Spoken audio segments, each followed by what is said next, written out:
네, 글로벌 마켓 리더 토마토 투자자분의 문정식 운용력과 함께하도록 하겠습니다. 안녕하십니까? 네, 안녕하십니까? 네, 반갑습니다. 자, 오늘은 저희가 좀 어떤 얘기들을 좀 나눠볼지 이슈부터 먼저 확인을 해보도록 하죠. 네, 첫 번째 이슈는 위기의 신흥국에 대해서 얘기를 나눠보도록 하겠습니다.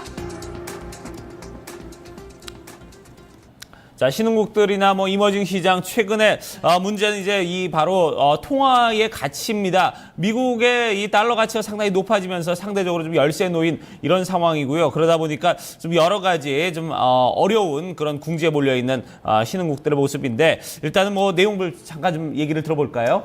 네, 일단 뭐 최근이 아니라 네. 미국이 금리 인상이 논의가 됐던 시점부터 이 신흥국들의 통화가 계속 약세를 보이기 시작을 했고요. 근데 네.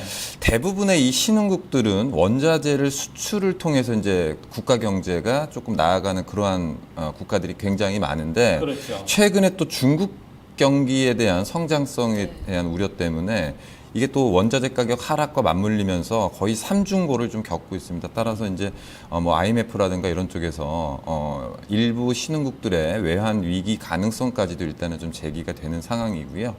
예, 전체적으로 문제는 달러와 강세 쪽이라기보다는 글로벌 경기 침체에 따른 어떤 그런 파급 효과들이 신흥국 쪽에서 좀 많이 나타나는 부분이 아닌가 일단 싶습니다. 네. 네. 게다가 이게 중국 같은 경우 언급을 해주셨었지만 세계 최대 원자재 어떤 수요국이라고도 볼 수가 있는데 네. 이쪽에서 경기 침체가 둔화가 된다면 결국에는 어떤 수요 둔화로 인해서 상당히 이 부분이 더 가속화될 수 있다라는 전망들 많이 나오고 있거든요. 외신 쪽에서는 좀 상당히 심각하게 보는 시각으로 알고 있습니다. 어떻게 좀 보고 있을까요? 일단은 뭐 좋은 얘기는 없습니다. 좋은 얘기는 없는데 일단 뭐 헤럴드 같은 경우에는 슈퍼달러가 신흥국 외환 위기를 부를 수도 있다. 그러니까 거의 이제 과거에 뭐 우리 1980년대 이제 강달러 때문에 중남미 부채 위기를 또 초래했었고요. 그리고 뭐 우리나라도 이제 IMF를 겪었던 97년도 같은 경우에는 뭐 태국 바트화를 비롯해 가지고 우리나라까지 동남아 경제 위기가 좀 촉발이 됐었고요. 네. 뭐 파이낸셜 타임즈, 뭐 월스트리트 저널이라든가 CNN 머니 같은 경우에는 중국 경제에 대한 우려가 점증이 되면서 이 원자재 가격의 하락이 일단은 점차적으로 좀 파급 효과가 좀 안 좋은 쪽으로 나타나고 있다. 또 거기다가 미국에서 이제 금리 인상을 하면서 지금까지 일단은 뭐 돈이 풀렸던 부분이 다시 회귀가 될 때 신흥국 통화 약세가 또 가속화될 수 있겠다. 뭐 그러한 우려감들을 좀 많이 표명을 하는 것 같습니다. 네, 그래요. 이제 원자재 부분에 이제 어떤 시장이 흔들리기 시작하고 또 원자재 또 최대 수입국인 지금 중국 같은 경우에 어떤 경제 우려가 점증이 되면서 이런 부분에 대해서 좀 신흥국들 상당히 좀 많이 흔들리고 있습니다. 어쨌든 큰 나라가 하나 흔들리면은 이제 주변국들이 이제 계속해서 좀 이런 연쇄 반응들이 좀 일어나길 마련인데 자, 그러면은 이제 이런 부분에서 우리가 지금 앞으로의 흐름, 파급력들 어떻게 예상을 해볼 수 있을까요? 일단 뭐 지금 현상들이요 좀 크게 보면은 2009년 뭐 요 정도부터요 계속 이제 선진국의 양적 완화, 미국 그리고 EU, 일본 이런 쪽으로 전체적으로 양적 완화를 하면서 이 돈이 좀 많이 풀리다 보니까 아무래도 이제 신흥국 쪽으로 좀 들어가게 됐을 텐데요. 이제 이러한 부분들이 금리 인상을 기점으로 해가지고 유동성이 다시 회수가 될 개연성, 뭐 이런 쪽에서 이제 통화 쪽에서 보면은 상당히 좀 불안했던 부분들이 좀 있었고요. 게다가 이제 지금 뭐 앵커분께서 말씀하셨지만 중국 경제의 성장률이 좀 둔화가 되고 또 최근에 경기가 좀 살아난다고 했지만 그 투자 사이클 쪽은 아니었거든요. 그러다 보니까 실질적으로 뭔가 원자재 부분이 많이 소요가 되는 부분들이 좀 딜레이가 되는 부분들. 그러다 네. 보니까 이제 그러한 국가들이죠. 뭐 터키라든가 뭐 브라질, 남아프리카 공화국 뭐 이러한 나라들 같은 경우에 이제 수출이 굉장히 좀 많이 다운이 됐고 그러다 보니까 이제 국가가 이제 돈이 좀 없는 거죠. 그러니까 GDP 대비해서 외환 보유고가 작은 이제 신흥국들은 점점점 이제 떨게 되는 부분들이고 이러한 이제 부분들을 전체적으로 일단 지금 금리 인상 관련돼서 IMF도 지속적으로 이제 미국에다가 이러한 부분들 니네 경제만 생각할 게 아니라 이게 이제 니네가 한번 이게 조금 움직이기 시작하면 준비가 안 된 나라들은 조금 타격을 받을 수 있다라고 IMF가 사실은 올 초부터 지속적으로 계속 리포트를 내고 있는 상황인데요. 근데 이러한 이슈는 사실은 이제 뭐 올해 부각됐던 부분은 아니고요. 맞아요. 이제 예. 약간 선진 증시가 흔들릴 때마다 약간 좀 부각이 되는 사항들이래요. 네. 그렇게 되면 연내에 상황이 더 안 좋아질 수밖에 없는 거잖아요. 지금 시나리오대로만 간다면요. 미국의 금리 인상도 아마 가시화 될 거고 연내 분명히 이제 인상이 될 거라고 얘기가 나오니까요. 그리고 게다가 또 중국 같은 경우에는 물론 6년 내 최저치 성장률이긴 한데 여기서 더 떨어질 가능성도 충분히 많다고 하고요. 원화의 약세도 어떻게 보면 불가피한 상황인데 추가적인 약세에 좀 대응할 방법이 있을까요?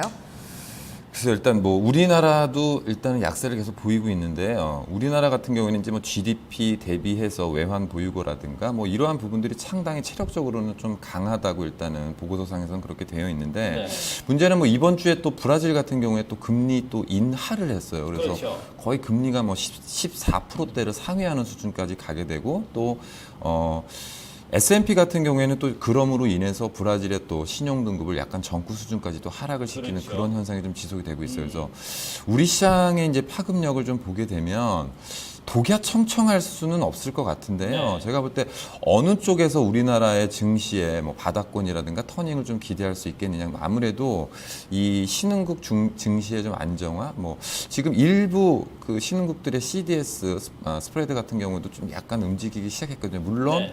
예전에 금융위기 단계까지 CDS 스프레드들이 확대된 국면은 아니라 일단은 뭐 그렇게 큰 우려가 되는 상황은 아닙니다만 전체적으로 일단은 선진 증시도 약간 이제 뭐 경제 지표 같은 경우에도 굉장히 좋다는 아니잖아요. 그러니까 뭐 어떤 거 나오면 나쁘게 나오고 어떤 건 좀 좋게 나오고 이런 쪽으로 좀 흐르고 있는데 일단은 제가 이제 기대하는 쪽은 미국이라든가 유럽 쪽에서 다시금 경제가 조금 돌아가는 현상들 그리고 이제 중국 같은 경우에도 증시는 안정화되고요. 그리고 이제 약간 투자라든가 이런 쪽으로 가면서 신흥국 쪽으로 약간 그런 우려감을 불식시킬 수 있는 그러한 어떤 흐름을 좀 기대해 보고 있습니다. 네, 그렇습니다. 뭐 사람이든 국가든 다 똑같은 것 같아요. 잘 나갈 때 좋을 때는 뭐 서로 상당히 친하고 좋고 뭐 서로 배려를 하는 그런 느낌인데 이렇게 좀 서로 흔들리기 시작하면은 자기 나라 챙기기 좀 급급하다 보니까 옆을 좀 둘러볼 수 없는 상황이고 그러다 보니까 오히려 더 약자들이 더욱더 좀 약해지는 이런 상황들이 좀 벌어지는데 지금 딱 요 어떤 환율을 놓고 볼 때도 이런 상황들이 좀 계속해서 좀 벌어지고 있습니다. 이런 추이들 저희가 계속해서 좀 체크를 앞으로 좀 계속을 해드리도록 하고요. 자, 이제 첫 번째 이슈 여기서 마무리 짓도록 하고 두 번째 이슈 이어서 살펴보도록 하겠습니다. 자, 두 번째 이슈는 이제 글로벌 IT 산업 중국 자본이 몰려온다라는 얘기를 가지고 얘기를 이어가 보도록 하겠습니다. 자, 앞서가 조금 이제 연관성이 있는 것 같아요. 중국이 이제 그전에는 어떤, 동력을 투자를 할 때 이런 원자재나 이런 부분, 이제 소요가 될 수 있는 그런 산업에 투자를 했는데 IT 산업이나 이런 쪽에 이제 최근에 좀 투자를 많이 하고 있습니다. 뭐 중국 경제 어렵다고 해도 이런 부분에 대한 돈은 지금 아끼지 않고 있는 그런 상황이네요. 네네.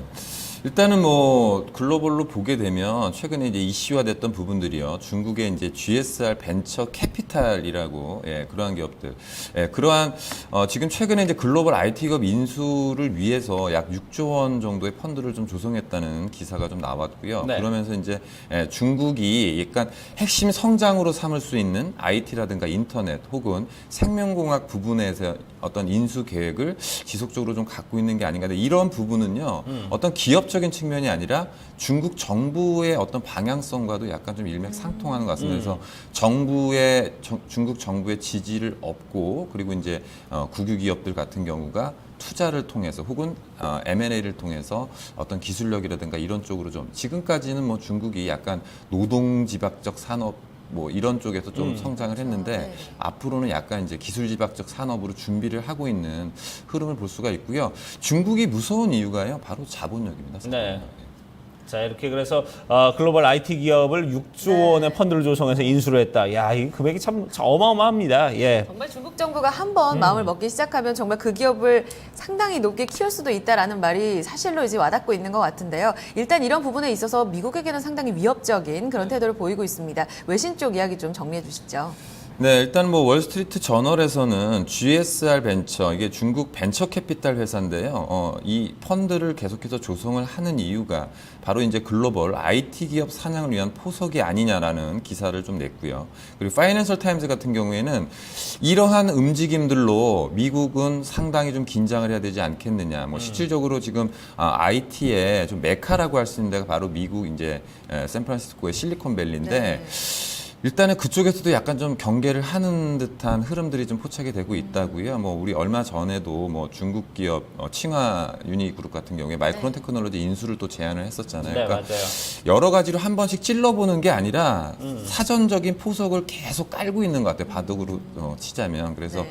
미국 같은 경우가 이제 1980년대 일본에서 이제 반도체 쪽에 대한 산업으로 약간 이제 미국 시장이 약간 좀 경쟁률을 침해됐던 부분도 있기 때문에 외신들의 반응들은 전체적으로 이제 그러한 부분들로 미국이 좀 긴장을 해야 한다는 쪽으로 일단 기사가 계속 나오고 있는 상황입니다. 네. 네. 칭화그룹 예로 들어주셨는데 그 상당히 글로벌 증시가 깜짝 놀랐던 사건 중에 하나가 아닐까 싶은데 그게 정말 이제 시초 단계일 뿐이다. 이제 더 지역적으로 더 확대를 할 수가 있다. 투자 확대에 대한 가능성 기사들이 많이 나오기도 했었는데요. 이런 부분에 있어서 그러면 파급력을 좀 자세하게 좀 살펴보도록 하겠습니다. 앞으로 중국과 그러면 미국 혹은 다른 선진국 국가들과의 어떤 전략적 제휴도 상당히 많아지지 않겠느냐라는 이야기들도 나오고 있거든요. 자세한 파급력 어떻게 좀 살펴볼까요? 네, 일단은 근데 이게 처음 나온 게 아니고요. 그렇죠. 일단은 뭐 그 GSR 벤처라든가 뭐 다른 이제 정부와 관련된 어떤 펀드들 같은 경우에 뭐 예를 들어서 그 휴렛 패커드 같은 경우에도 5월 달에 중국 네트워크 장비 부분을요. 칭화 유니그룹에 약 51% 지분을 좀 넘겼고요. 그리고 우리가 그 뭐 스마트폰 시장에 좀 제대로 반응을 하지 못했던 모토로라 같은 경우에는 중국의 레노바라는 기업한테 인수가 됐고 그렇죠. 또 마찬가지로 GSR 벤처 같은 경우에는요. 또 필립스의 조명 부분을 또 인수를 했어요. 근데 전체적으로 이제 글로벌 다국적 기업들이 중국 시장에 진출해서 일하기가 그렇게 녹록지가 않아요. 그래서 전체적으로 다 이제 그쪽에다가 어떤 법인을 설립하다든가 이런 부분이 아니라 다 중국 쪽이랑 조인트 벤처를 만들어서 이제 투자를 하게끔 중국에서 그렇게 유도를 하고 있고 네. 대표적으로 뭐 우리나라 같은 경우에도요, 뭐 현대차 같은 경우도 그냥 현대차 중국 법인이 아니라 북경현대 그리고 뭐 동풍기아 이런 식이기 때문에 지분을 항상 채워가지고 같이 일단 이렇게 들어가고 있는 상황이고요. 네.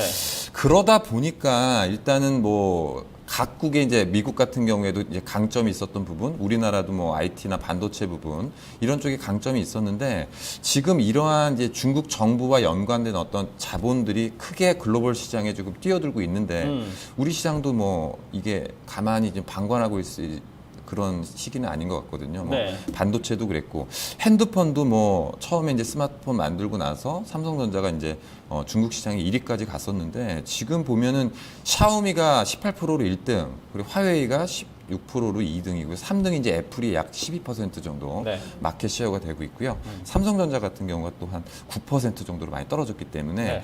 어떤 하드웨어적인 부분이 아니라 애플의 뭐 그처럼 약간 소프트웨어를 약간 융합을 해서 어떤 IT 산업 내의 포지셔닝을 좀 우리나라 기업들도 생각을 해야 될 것 같습니다. 그렇습니다. 자, 예전에 이제 중국 기업들이 이제 자국으로 들어오는 기업들에 대해서 이제 자본 유치를 하면서 이제 같이 이제 기업을 만들었다면은 이제 중국이 거꾸로 돈을 이제 밖으로 내보내서 현지에서 이제 지금 이렇게 조인트 벤처들을 만들어가고 있고 여기에서 이제 경영권 지배라든지 아니면 또 기술력 확보라든지 이런 부분 계속해서 좀 이어나가고 있는데 이런 부분에서 이제 우리나라 IT 업체들도 그동안의 어떤 좋았던 그런 상황들을 좀 이제는 좀 머릿속에서 좀 지우고 같이 좀 경쟁력 부분에서 더 앞서 나가기 위해서 좀 계속해서 좀 노력을 해야 되지 않을까 하는 생각이 드네요. 어쨌든 뭐 중국의 자본력 상당히 좀 무섭습니다. 맞습니다. 오늘 두 가지 이슈가 결국은 뭐 중국 쪽으로 이슈가 초점이 모아지는 것 같습니다. 앞으로 경제 회복력과 더불어서 중국의 투자 사이클에 주목해보자라는 이야기 첫 번째 이슈에서도 언급이 됐는데요. 이 부분 유념해 보시면서 두 가지 이슈 여기서 마무리 짓도록 하겠습니다.